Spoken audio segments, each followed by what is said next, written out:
Brasil Justiça, desta semana, vai abordar o projeto de atualização do Código de Defesa do Consumidor. Vamos falar sobre as mudanças, as novidades e as ações que poderiam ser incluídas. O nosso entrevistado é o juiz do Tribunal de Justiça da Paraíba, Antônio Silveira. Magistrado há 15 anos, na MB ocupa o cargo de assessor da presidência. Doutor Silveira, muito obrigada pela sua presença aqui no programa da MB, o Brasil Justiça. Eu que agradeço, Renata. É uma honra estar aqui nesse programa para tratar dessas questões que envolvem o direito do consumidor. Nós sabemos que hoje a justiça no Brasil está assoberbada de processos em razão de conflitos envolvendo relações de consumo. E o Código de Defesa do Consumidor é um instrumento para tanto prevenir conflitos como para resolver principalmente esses conflitos. O projeto de atualização do Código de Defesa do Consumidor tem mais de 100 páginas. Para o senhor, quais são as principais mudanças? As principais mudanças envolvem questões novas. A partir da década de 90 até agora, houve várias mudanças, inclusive no âmbito tecnológico da sociedade. Então, as principais mudanças tendem a responder essas mudanças sociais, evidentemente. Como, por exemplo, a questão do comércio eletrônico, que na década de 90 não existia um comércio eletrônico, com o surgimento da internet a partir dos anos 2000, né? É que nós temos aí um novo tipo de relacionamento entre o consumidor e o fornecedor. Foi importante a inclusão no Código de Defesa do Consumidor deste tema. Também temos a questão do superendividamento, onde a partir também do ano 2000 em diante, houve um crescente aumento do crédito no Brasil, em razão de uma mudança no modo de produção capitalista que envolve o fornecimento cada vez maior de produtos e serviços no mercado de consumo e também o crédito para que as pessoas possam consumir mais, né? É uma tendência mundial e a questão do superendividamento passa pela essa oferta do crédito e não havia qualquer regulamentação nesse sentido. É uma grande novidade do projeto de atualização do Código de Defesa do Consumidor. E, por fim, a questão do meio ambiente. Nós vivemos também uma sociedade em que o consumo passa a ser um problema ambiental. Então, o Código de Defesa do Consumidor se volta para esse aspecto e vai tentar regulamentar o impacto ambiental de certos produtos e serviços no mercado de consumo. O superendividamento é um tema bastante polêmico. Explica para a gente, então, o que mudou nesse projeto. Na verdade, o superendividamento, como eu falei, não havia no Brasil qualquer regulamentação. Então, a partir desse projeto, que ainda não foi aprovado pelo Senado e ainda vai à Câmara dos Deputados, de atualização do Código de Defesa do Consumidor, é que nós vamos ter o disciplinamento do que é o superendividamento. O que seria isso? Seria, em razão dessa oferta de crédito, que nós, a todo momento, estamos sendo submetidos, o consumidor, de modo geral, está na sua casa, recebe telefonemas do seu gerente do banco, recebe telefonemas de operadoras de cartão de crédito, recebe telefonemas de financeiras, recebe cartas, é abordado a todo momento com vistas a receber empréstimos, né? E esse assédio de crédito, que o Código de Defesa do Consumidor começa a disciplinar, faz com que o consumidor, através de uma publicidade muitas vezes agressiva, tende a não ter uma educação financeira adequada e tende a se endividar. Então, quando começa a se endividar e comprometer o seu orçamento familiar, comprometer a sua própria renda, a sua própria subsistência, tanto sua como da sua família, surge o que a gente chama de superendividamento. Então, o consumidor não consegue mais pagar suas contas em razão dessa oferta de crédito que ele aderiu e que ele, na verdade, não tinha um conhecimento suficiente, termina por pagar altas taxas de juros e não conseguir sair desse ciclo vicioso de empréstimos e mais empréstimos. Então, o Código de Defesa do Consumidor, com esse projeto, se aprovado pelo Congresso Nacional, vai evitar que o consumidor se endivide dessa maneira. Ou quando o consumidor estiver super endividado, vai dar todo um tratamento especial para que ele possa sair dessa situação de dificuldade. No conceito de superendividamento, existe a referência do mínimo existencial. O que significa isso? Significa exatamente a possibilidade do consumidor não ter comprometido o seu mínimo existencial, que é, na verdade, as condições mínimas para uma vida digna. Que condições são essas? A possibilidade de o consumidor ter a sua renda não comprometida por empréstimos para pagar a água, pagar a luz, pagar a educação sua e dos seus filhos, ter recursos para se alimentar. Então, não pode haver o crédito suficiente, nem o empréstimo demasiado, de modo a comprometer essa renda mínima, esse mínimo existencial para a sobrevivência do consumidor. Como é que fica a questão da responsabilidade solidária entre o fornecedor do produto e do serviço? É bem interessante essa pergunta porque muitas vezes, e com o desenvolvimento desse mercado de consumo, o produto é oferecido junto com o serviço. O exemplo maior é a questão da aquisição de veículos. Quando o consumidor vai a uma concessionária, ele geralmente compra o automóvel, mas também compra um serviço que é o financiamento desse automóvel, que nada mais é do que um empréstimo. Então agora há uma responsabilidade entre quem ofereceu o produto e quem também está oferecendo esse crédito. Essa responsabilidade é solidária, ou seja, havendo problemas e havendo superendividamento, por exemplo, o contrato principal, que era o contrato de compra e venda do veículo, também atingirá os contratos acessórios, que esses contratos, ou conexos, que são os contratos de financiamento. Então, isso é um avanço importante. Inclusive, se houver vício no produto, no caso no automóvel, o próprio,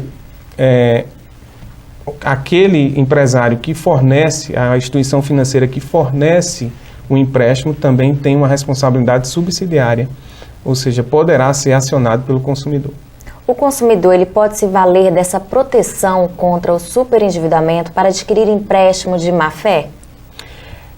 Pode acontecer de um consumidor, sabendo dessa proteção que a lei poderá lhe conferir, se o projeto for aprovado, tentar fazer empréstimos e aí depois alegar superendividamento. Nós sabemos que nas relações privadas, tanto regidas pelo Código Civil como o Código de Defesa do Consumidor, o que vigora é o princípio geral e maior da boa-fé nas relações de consumo e nas relações privadas de um modo geral. Então, se o consumidor estiver agindo de má-fé, tanto o judiciário, através do juiz, como os órgãos de proteção do consumidor podem negar a ele essa negociação do superendividamento. É tanto que há limites para a aquisição desses empréstimos, inclusive limites temporais. Caso o consumidor faça um plano de negociação para não ter mais esse superendividamento, ele só poderá fazer um outro plano daqui a 2 anos, com vistas exatamente de evitar que alguém, por má-fé, comece a fazer empréstimos e depois alegue esse superendividamento. Então, a questão de estar com má-fé ou não estar com má-fé vai ser analisada pelos órgãos de proteção e pelo próprio judiciário, através da análise do caso concreto. Muito obrigada. No próximo bloco, o juiz do Tribunal de Justiça da Paraíba, Antônio Silveira, vai falar sobre as novidades do Código de Defesa do Consumidor. Fique com a gente, o intervalo é rapidinho. Os interessados em participar do curso de mediação e conciliação para magistrados aposentados, promovido pela Escola Nacional da Magistratura, podem agora fazer a inscrição pelo telefone 61 2103 9002. Outra opção é pelo site www.enm.org.br. A capacitação vai ocorrer de 25 a 29 de agosto no auditório da MB em Brasília. Serão oferecidas 30 vagas até o dia 31 de julho. O curso conta com palestras e apresentações que vão esclarecer os fundamentos de negociação para mediadores, além da apresentação de um exercício simulado sobre acidentes de trânsito.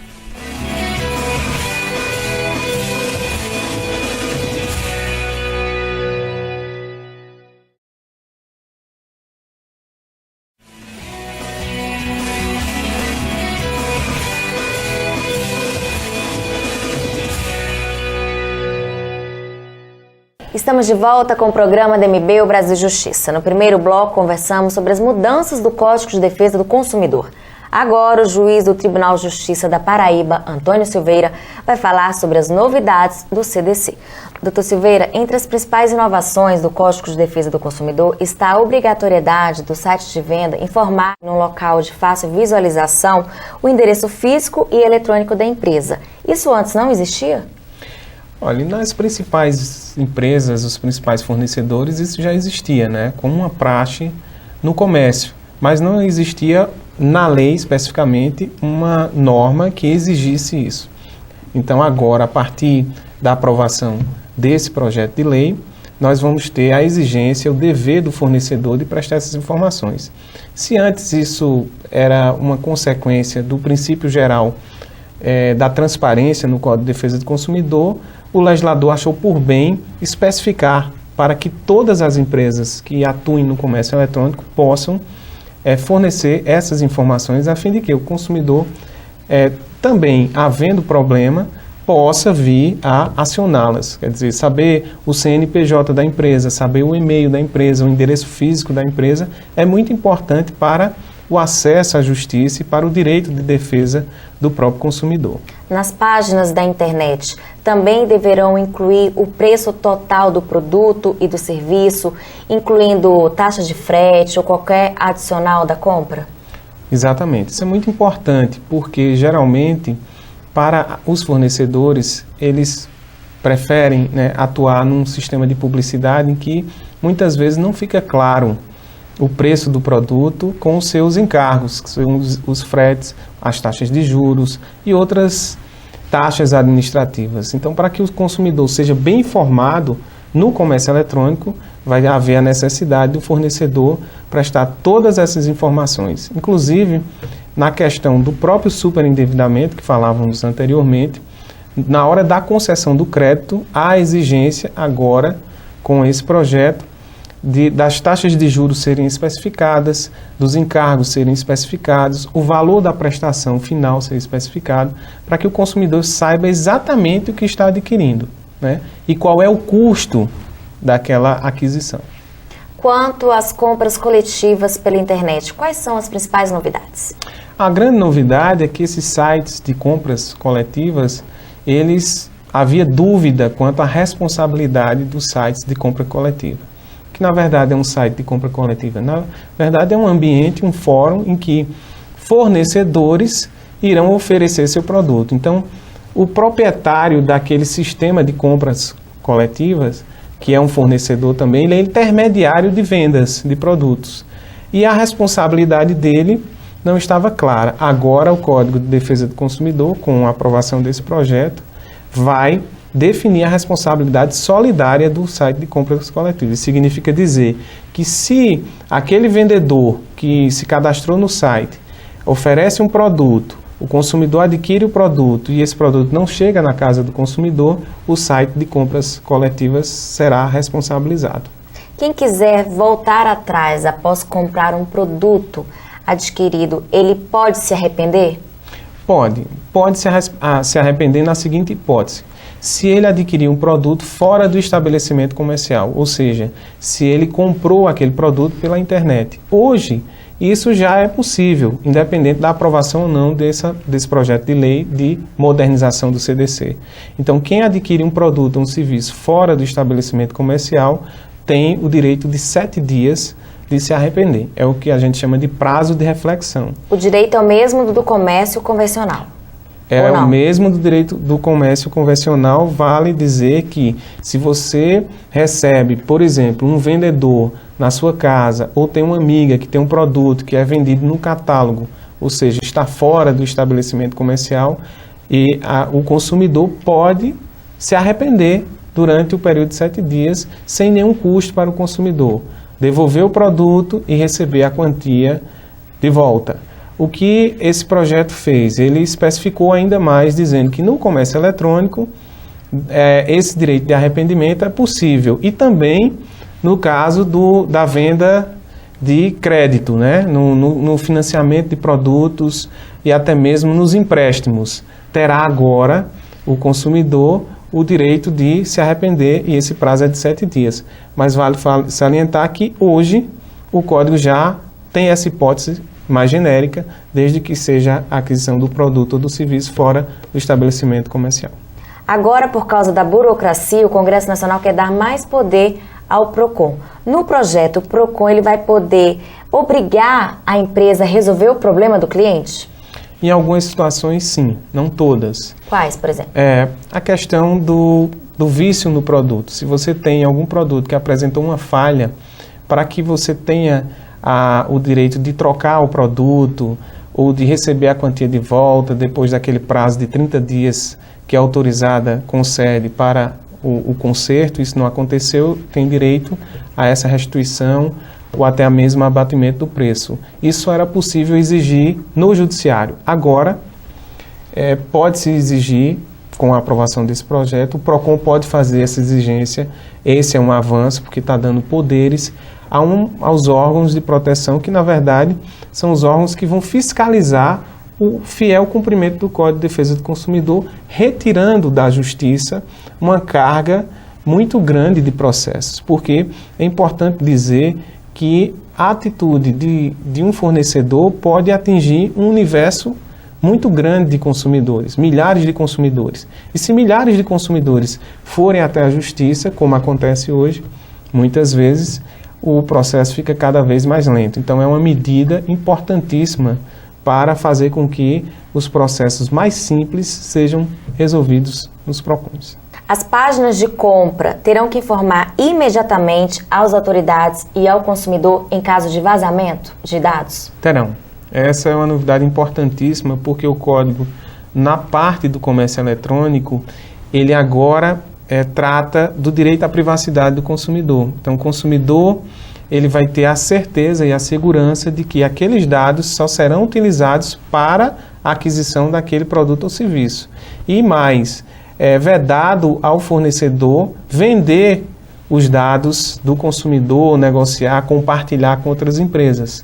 Isso é a efetivação de um direito fundamental do consumidor, que é o direito à privacidade, ou que nós chamamos modernamente de autodeterminação informativa. Muito obrigada. No próximo bloco, o juiz do Tribunal de Justiça da Paraíba, Antônio Silveira, vai falar das ações que poderiam ser incluídas no Código de Defesa do Consumidor. Fique com a gente, o intervalo é rapidinho. Ser juiz em Roraima é bastante gratificante, pois o tribunal é muito acolhedor.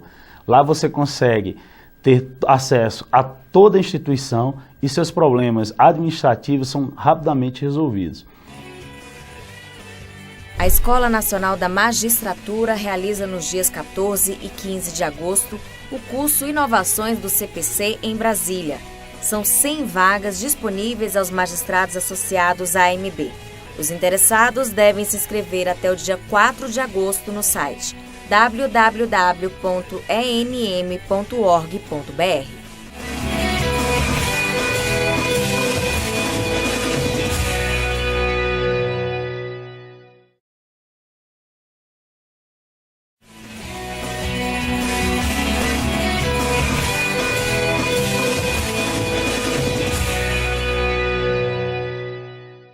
Estamos de volta com o Brasil Justiça. Nos 2 blocos anteriores, conversamos sobre as mudanças e as novidades do Código de Defesa do Consumidor.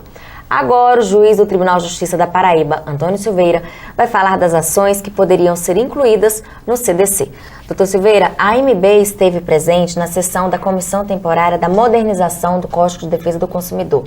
De que forma a associação ajudou nesse projeto? Foi importante a participação da Associação dos Magistrados Brasileiros, porque esse projeto de lei ele se iniciou com a composição de uma comissão de juristas, né, que tem à frente o ministro Herman Benjamin, do Superior Tribunal de Justiça. E o ministro Herman sempre esteve em contato com o presidente da AMB, o juiz João Ricardo, para que juntos pudessem fazer um trabalho de convencimento junto aos senadores, para que esse projeto andasse de maneira mais rápida, né?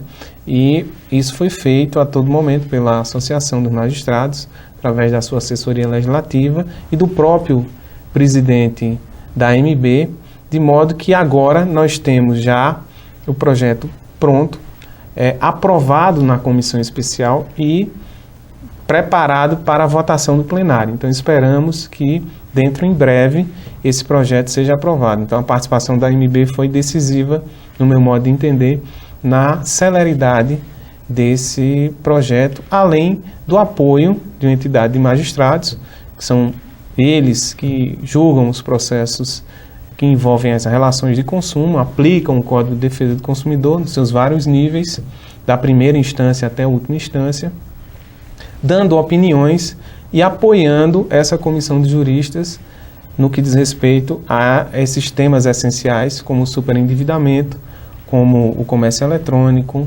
como a proteção ambiental e todas essas grandes mudanças que nós vamos ter nesse processo de modernização. Por que na modernização do CDC foi retirada a proposta da atualização do tema ações coletivas? Essa foi uma das críticas que a própria Associação dos Magistrados Brasileiros fez quando dessa retirada, porque era a expectativa da magistratura e de todos aqueles que trabalham, né, nas entidades de defesa do consumidor, que houvesse um avanço nas ações coletivas, porque como hoje existe um número muito elevado de processos individuais, causas repetitivas na justiça, as ações coletivas têm um papel fundamental nas relações de consumo para evitar e para resolver definitivamente questões que atingem um número muito grande de consumidores. Por exemplo, se um contrato bancário tiver uma cláusula contratual abusiva considerada ilegal, ela, numa ação coletiva, seria declarada para todos os consumidores e não só aquele que ingressou na justiça. Então, a crítica que a Associação dos Magistrados faz é da retirada desse tema tão importante do Código de Defesa do Consumidor, desse projeto de modernização. A justificativa dada pelo relator foi da complexidade do tema, mas achamos que a comissão, como eu disse, de juristas tinha avançado bastante, a participação de várias entidades também tinha melhorado o texto e era perfeitamente possível fazer com que as ações coletivas fossem melhor disciplinadas no Código de Defesa do Consumidor. Mas aguardemos que em um outro projeto esse tema venha à tona e seja aprovado o mais rápido possível, porque isso vai dar ao cidadão a possibilidade de uma justiça mais rápida e mais efetiva. Como é que fica o direito do arrependimento para quem adquire passagem aérea pela internet? Essa também foi uma questão muito polêmica dentro do projeto, em que o direito de arrependimento no comércio eletrônico, ou seja, na internet, ele é possível para todas as relações contratuais, com exceção das passagens aéreas, né? Isso ficou para uma regulamentação através da ANAC, a Agência Nacional que trata desse assunto. Nós achamos que não deveria haver essa diferenciação, mas enfim, ficou para a ANAC resolver isso através de uma regulamentação própria. O texto ele traz várias regras sobre a proteção do meio ambiente nas relações de consumo. Como é que será aplicado?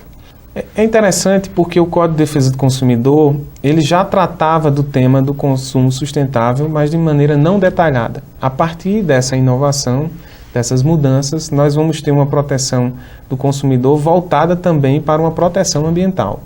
Então, com essas modificações no Código, os fornecedores deverão prestar informações relativas ao impacto, por exemplo, ambiental que determinado produto ou mesmo serviço causa ao meio ambiente, fazendo com que o consumidor tenha a possibilidade de escolher um produto que seja menos poluente, que seja mais de acordo com suas convicções ou até com a proteção mesmo do meio ambiente. Muito obrigada. Chegou a hora da gente conhecer no quadro Vida de Juiz um pouco da trajetória dos magistrados. Meu nome é Elvésio Maia, eu sou juiz de direito no estado do Tocantins, né? E eu escolhi a carreira da magistratura eu entendo que por uma paixão, por uma vocação, né? Atendendo a uma vocação. Eu acho que todos que querem fazer um concurso para a magistratura, façam com amor, com carinho, sabendo da responsabilidade do cargo, das limitações que um magistrado tem ao se tornar juiz. E a dica que eu dou para quem quer ser juiz é que estudem bastante, abram mão do seu lazer, das brincadeiras, das noitadas e das festas e vão estudar, porque vocês terão, depois de aprovados, num concurso muito difícil, vocês terão ainda um longo caminho a trilhar, com cursos de aperfeiçoamento, curso de mestrado, doutorado, que são hoje exigidos por força de resolução do CNJ. Então, este é o conselho que eu dou a todos que desejem se tornar magistrados. Agradeço ao juiz Antônio Silveira pela entrevista. Eu que agradeço, Renata, dizer que foi uma satisfação estar aqui nesse programa e poder esclarecer essas mudanças que estão para acontecer no Código de Defesa do Consumidor. Dizer também que a Associação dos Magistrados Brasileiros se preocupa com essa atuação legislativa, com as mudanças que vão ter uma repercussão significativa na vida do consumidor e do cidadão brasileiro. Parabéns pelo trabalho.